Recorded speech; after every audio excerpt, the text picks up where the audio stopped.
Hello guys, welcome to our channel. నేను మీ anchor Teja. ప్రస్తుతం మనతో పాటు సీనియర్ జర్నలిస్ట్ దుర్గా గారు ఉన్నారు. నమస్తే మేడం. నమస్తే. సో చాలా మంది బయట ఒక విషయం ఎక్కువగా మాట్లాడుతున్నారు, ముఖ్యంగా జగన్మోహన్ రెడ్డి గారి గురించి మాట్లాడుతున్నారు. ఆయన 11 జగన్ అని చెప్పేసి అంటే ఒక వార్త అన్నారు, నాకు అనడం కూడా రావట్లేదు. 11 మోహన్ రెడ్డి. 11 మోహన్ రెడ్డి. సో ఇలా మాట్లాడుతున్నారు. అలాగే రీసెంట్ గా చంద్రబాబు నాయుడు గారు ఢిల్లీ టూర్ వెళ్ళారు. ఢిల్లీ టూర్ వెళ్ళిన తర్వాత ఒక స్కీమ్ అయితే ఇక్కడ తీసుకురావడం జరిగింది. జగన్మోహన్ రెడ్డి గారు ఆయన ముఖ్యమంత్రిగా ఉన్నప్పుడు ఒక్క స్కీమ్ కూడా సరిగ్గా తీసుకురాలేకపోయారని చెప్పి ట్రోల్ చేస్తున్నారు. సో దీనిపైన మీరు ఎలా స్పందిస్తారు? ఇప్పుడు మీరు ఇందాక ఒక మాట అన్నారు 11 మోహన్ రెడ్డి అని. అంటే ఆయనకి 11 సీట్లు వచ్చాయి కాబట్టి ఆయన పేరు 11 మోహన్ రెడ్డిగా నిర్ణయించారనమాట ప్రజలు. అదే విధంగా 29కి ఆయన మన్మోహన్ రెడ్డి అవుతారని కూడా నిర్ణయిస్తున్నారు. అంటే ఒక సీటు కూడా రాదు జగన్మోహన్ రెడ్డి గారికి అని. సరే, ఆయన ఏదైనా అవనివ్వండి. అయితే ఇప్పుడు నిన్న మనం చూసాం చంద్రబాబు నాయుడు గారు ఢిల్లీ టూర్ ఎట్లా ఉంది అని. ఒక అంటే 74 ఏళ్ల వ్యక్తి ఒక రాష్ట్రం కోసం ఆయన పడుతున్న తపన చూస్తున్నాం. ఇన్ని రకాలుగా రాష్ట్రం ఈరోజు కుంటుపడిపోయింది. రోడ్లు బాగలేవు, మంచినీళ్ళు లేవు సరిగా. నా పవన్ కళ్యాణ్ గారు కూడా చెప్పారు కదా, రక్షిత మంచినీటి పథకం చాలా అవసరం అని పిఠాపురంలో. ఇట్లాగా మనం ఎన్నున్నాయో. ఇప్పుడు అసలు అభివృద్ధిలో మీకు అమరావతి కుంటుపడిపోయింది, అదంతా కూడా పాడుపెట్టినట్టు చేసేసారు కదా. ఇట్లా రోడ్లు కావాలి, వంతెనలు కావాలి, నిర్మాణాలు జరగాలి అంటే ప్రతి శాఖలోనూ. తర్వాత పర్యావరణం అంతా నాశనం పెట్టారు, సహజ వనరులు అన్ని పక్కకు పెట్టారు, దోచేశారు. సహజ వనరులు అయితే దోచేశారు కదా. ఒక పెద్దిరెడ్డి, ఒక మిథున్ రెడ్డి మీరు తీసుకుంటూ పోతే ఇప్పుడు మీకు ముందు మైనింగు, మద్యం, ఇట్లా మీరు ఏదైనా తీసుకోండి. ఇప్పుడు ఇసుక ఫ్రీగా ఇస్తామని చెప్పారు కదా ఈ ప్రభుత్వం వచ్చాక. తర్వాత మట్టి, తర్వాత ఎర్రచందనం.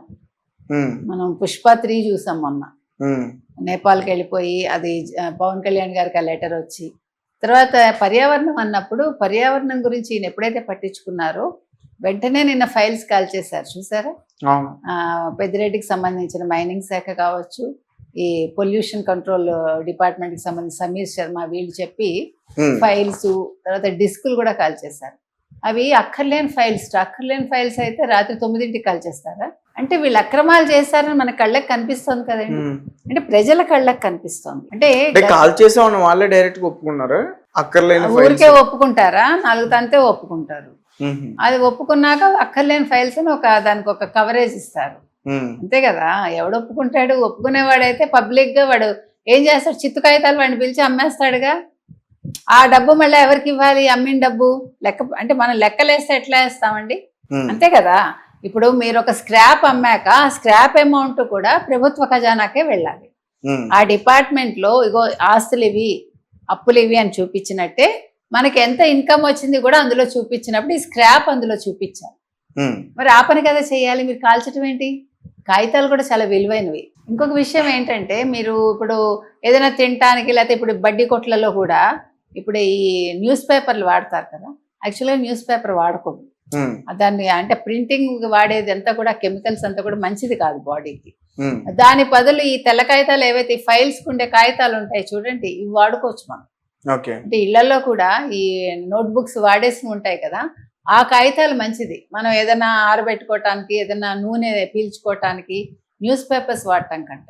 అంటే మనం ఎందుకు చెప్తున్నామంటే, తెలివైన శాఖ వాళ్ళు అయితే, అంటే ఆ మనుషులు ఇవన్నీ ఆలోచిస్తారు. వాడు కాల్ చేసి చాలా అన్యాయం కదా అది.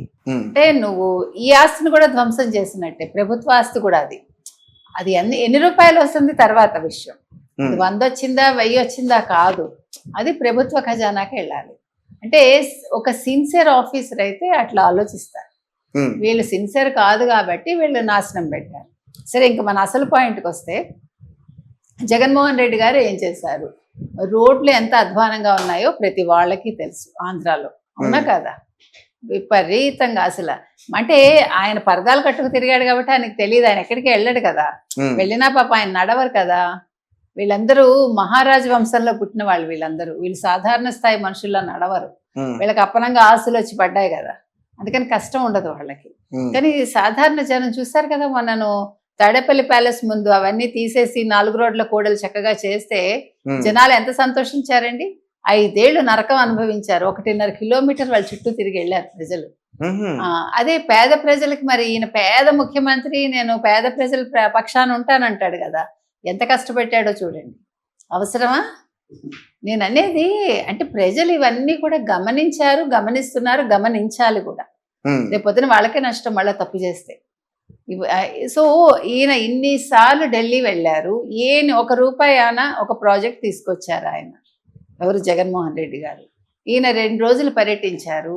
ఈయన మొత్తం ఎవరు మన ప్రధానమంత్రి గారిని కలిశారు, తన డిమాండ్స్ అన్నీ ఆయన ముందు ఉంచారు. నిర్మలా సీతారామన్ గారిని కలిశారు, అమిత్ షాని కలిశారు, పీయూష్ గోయల్ని కలిశారు, తర్వాత గడ్కరీని కలిశారు. అంటే మొత్తం అన్ని శాఖలు ఏమనాలి, అదే రవాణా అంటే రహదారులు, రవాణా, తర్వాత ఏమో ఆర్థికం, ఇట్లా అంటే రాష్ట్రానికి ఏం కావాలి, హోంశాఖ, ప్రతి ఒక్కళ్ళని కలిశారు ఆయన.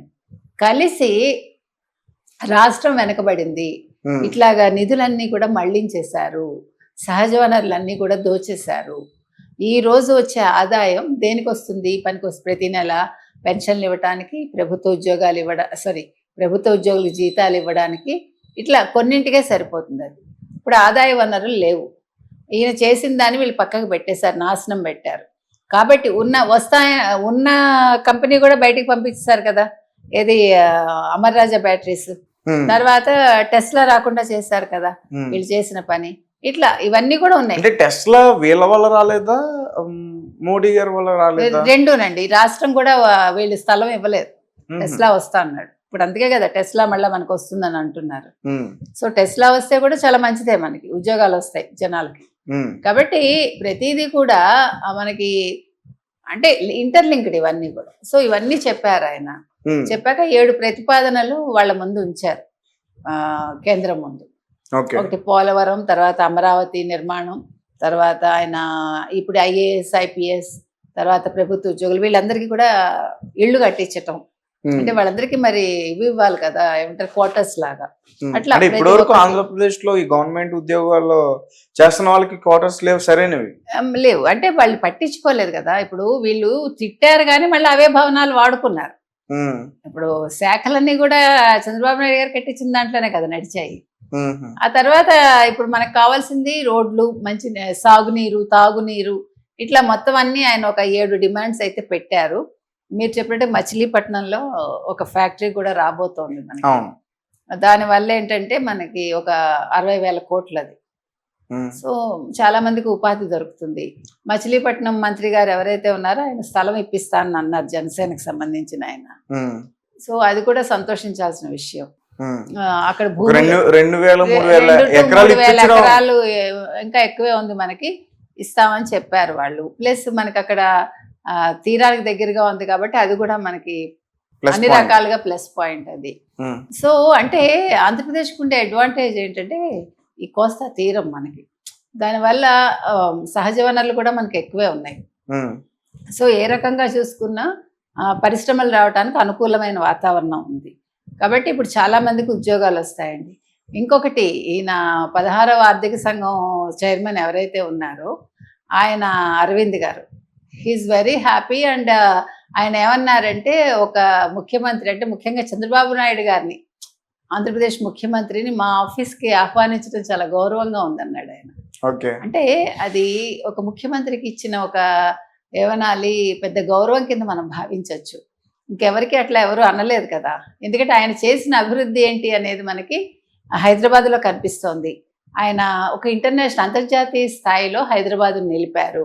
అంటే పారిశ్రామికంగా కూడా హైదరాబాద్ ఈరోజు ఇంత ఉన్నత స్థాయిలో ఉంది అంటే దానికి కారణం చంద్రబాబు నాయుడు గారనే అన్నారు ఆయన.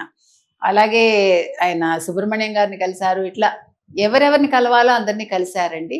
తర్వాత 66 మంది ఇది జాతీయ సర్వీసెస్లో ఉన్న వాళ్ళని IASలు వాళ్ళకి విందిచ్చారు చంద్రబాబు నాయుడు గారు. ఇచ్చి ఆయన ఏమన్నారంటే, మాకు మా రాష్ట్రానికి ఏ సహాయాలు కావాలో అవన్నీ చేయండి అని చెప్పారు. అంటే ఒక ముఖ్యమంత్రి ఎట్లా ఉండాలి, ఎట్లా కలుపుకుంటూ వెళ్ళాలి, అన్ని శాఖలు కావచ్చు, అందరినీ అంటే అన్ని రంగాలకు చెందిన వాళ్ళని, ముఖ్యంగా IAS IPSలకు మనం ఇవ్వాల్సిన గౌరవం ఏంటి, ముఖ్యంగా అది జగన్మోహన్ రెడ్డి గారు నేర్చుకోవాలి. నాట్ ఓన్లీ జగన్మోహన్ రెడ్డి దగ్గర పనిచేసిన మంత్రులు కూడా. వాళ్ళు ప్రభుత్వ ఉద్యోగులు, వాళ్ళకి ఒక రెస్పెక్ట్ ఇవ్వాలి మనం. ప్లస్ వాళ్ళ దగ్గర నుంచి మనం వర్క్ ఎక్స్ట్రాక్ట్ చేయాలి. అంతేగాని వాళ్ళని ఒక బానిసలుగానో లేకపోతే పార్టీ కార్యకర్తలుగానో మనం భావించకూడదు. ఈ రోజు అది మనకు కనిపించింది అక్కడ. ఇవన్నీ కూడా నేర్చుకోవాల్సిన అంశాలండి. మనం ఇప్పుడు సపోజ్ మీరు ఒక చిన్న ఒక కంపెనీ పెట్టినా కూడా you must learn how to extract, అంటే మనం బయట వాళ్ళతో ఎలా మాట్లాడాలి ఏంటి అనేది ఇవన్నీ కూడా మనం చూసి నేర్చుకోవాలి. సగం మనం వంట పట్టించుకోవాలి. కాబట్టి చంద్రబాబు నాయుడు గారి సక్సెస్కి ఇవన్నీ కారణాలు.